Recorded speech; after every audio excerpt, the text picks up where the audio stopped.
Everyone knows the British Empire abolished slavery in 1833.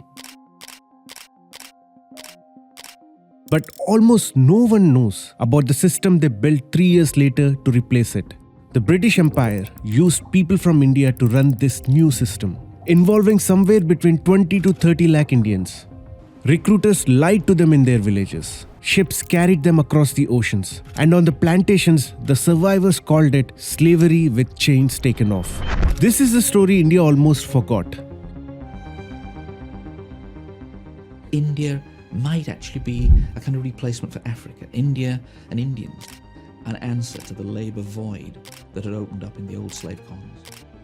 They were called the Gladstone coolies, after the Anglo-Indian word for manual labourer.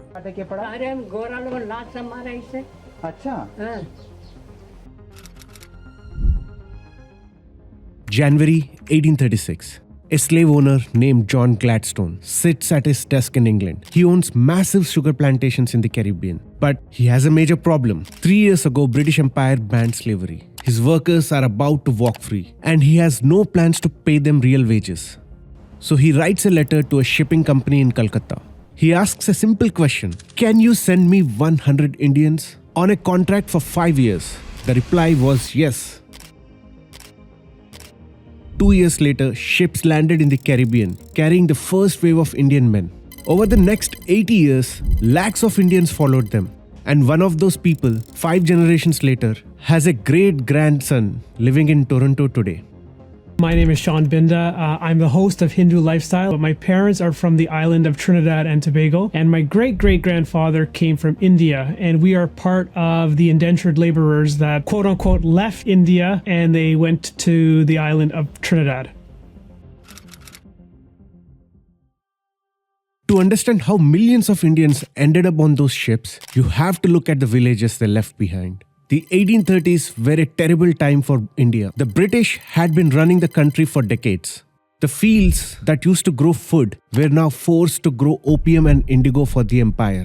Local industries were dying. Famines were striking places like Bengal and Madras Presidency over and over again. This is the desperate world the recruiters walked into. Locals call them arkatis. In Bhojpuri language, that word came to mean kidnappers. These recruiters hung around busy pilgrimage sites, river crossings, and village wells during famine years. Wherever desperate people gathered, they were waiting.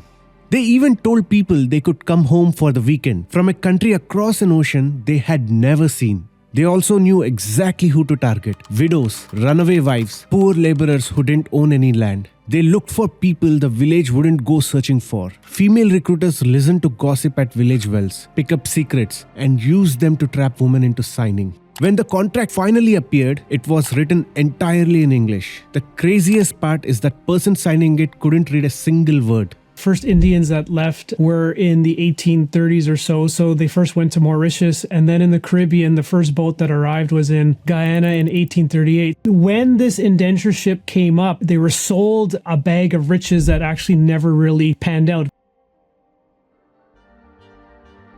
If you walked onto one of those ships, you were stepping into a ghost story. The very ships carrying these new workers were often exact same wooden vessels that carried enslaved Africans 10 years earlier. They sailed exact same routes. The British Empire didn't retire the ships when they banned slavery. They just changed the labels on the cargo. The slave trade's journey across the ocean was a horrific crime that killed about 12% of its captives. But for Indian women and children on these new legal voyages, the journey was far more deadlier. Look at the numbers from just one route in Trinidad. Over half of all babies died before seeing land. More than a third of young girls perished. Nearly 1 in 5 women never survived the trip. Why were there so many women on board? It wasn't to protect them, and it wasn't to keep families together. The British Empire had a strict rule. For every 100 men they shipped, they had to send 40 women. The excuse? They believed having women around would keep men calm and easy to control.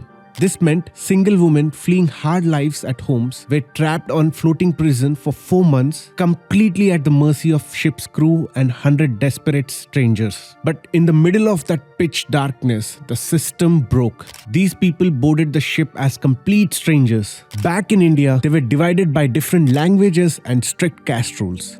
There were people who would never have shared a cup of water, but suddenly they were crammed together, sharing small plates of rice on a violently swaying deck.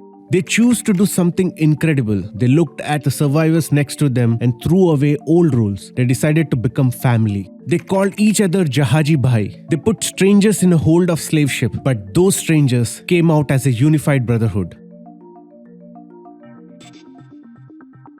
When they finally stepped onto dry land, they quickly realized they weren't free at all. In fact, the British had built a legal trap. The British Empire, they needed people to look after sugar, cotton. The Indians were known for their agricultural expertise. So they took them and they brought them to the Caribbean to look after olive. In Guiana and Trinidad in particular, they had the sugar estates that a lot of people worked on. They didn't need a heavy iron chains to control you anymore. They had something much more effective, the courtroom. If you walk 1 foot off the plantation without a physical pass, you were a criminal. If you refused a task because your body was failing, you were a criminal. If you got sick on the wrong day, you were a criminal. The trap worked perfectly. More than 1 in 5 indentured laborers ended up convicted of a crime. They took a simple Tamil word, coolie, which just meant wages or a job description. But the British Empire took the word and twisted it. They turned it into a deeply painful racial slur, similar to N-word. Once the government branded you with it, you could never wash it off. Your grandson could be a successful lawyer in Trinidad in 1950, and the local newspapers would still call him a coolie. On the sugar plantations, there was a strict hierarchy. Indians were placed at the very bottom. They were below the English, the Scottish, Irish, and the African descendants of former slaves, who were sometimes made overseers. Every single group above you held power over you. The Indians move into the old cabins, the old living places of the former slaves, or they're provided with in a similar location. I mean, one particular plantation that I know in the middle of Jamaica, to this day, has on the edge of its sugar fields an area called India. The same dirt floors, the same walls, no privacy, no toilets, and no clean drinking water. In their folk songs, the workers compared these barracks to stables or used the word narak, which means hell. गोरा लोग लाश से मारे इसे अच्छा हाँ गोरा लोग लाश से मारे काम नहीं करो चाबुक लगाए गाड़ी पर हाँ कोई सुनवाई नहीं गिरमिट तुम्हार Me here said white man I shoot I no go this side I no go that side so me belong to no friend me there kana there a people wrong watch around got the time. Historians call this a new form of slavery because the outcome was exactly the same. The British simply replaced the whip with courtroom, bringing people over in massive targeted numbers. In the Caribbean in particular, there was about 400,000 that actually came. By most accounts, when you try to trace this back, anywhere between 80 to 85% of the indentured laborers were Hindu. 10 to 12% were Muslim. But due to the colonial influence, there was a good portion that did convert to Christianity afterwards as well.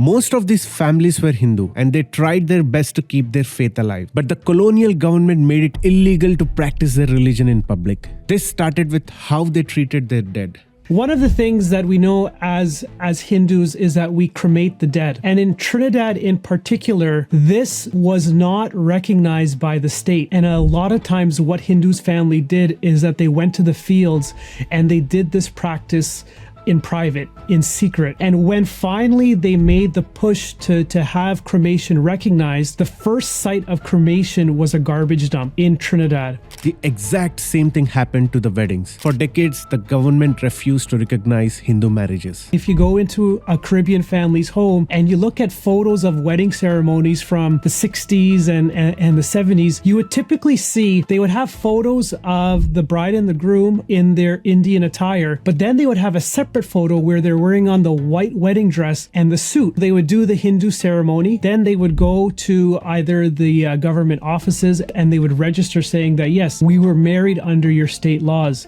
Over time, they built schools. The Prime Minister of Trinidad once mocked these buildings as cowsheds. Yet those cowsheds produced world-class lawyers, doctors, and eventually prime ministers. Today, this history has created a beautiful, resilient culture across the Caribbean. No matter how Hinduism has evolved outside, is that if you talk to any of the West Indians, they always viewed Bharat as that ancestral homeland. And while there might be a current connection to India as the state, but that view that Bharat as the motherland is always there. The empire kept its strict paperwork, but their survivors kept their bhajans to endure and survive. This is the story of forgotten, endangered laborers. बनाओ खाओ सुतो 3 बजे रात से उठो उठो उठो वो घोड़ा कैस्टेबल में ग्रास जे वाला आदमी उठो सवेर हो जाए फलाना फील्ड में जाए फिर काम करेंगे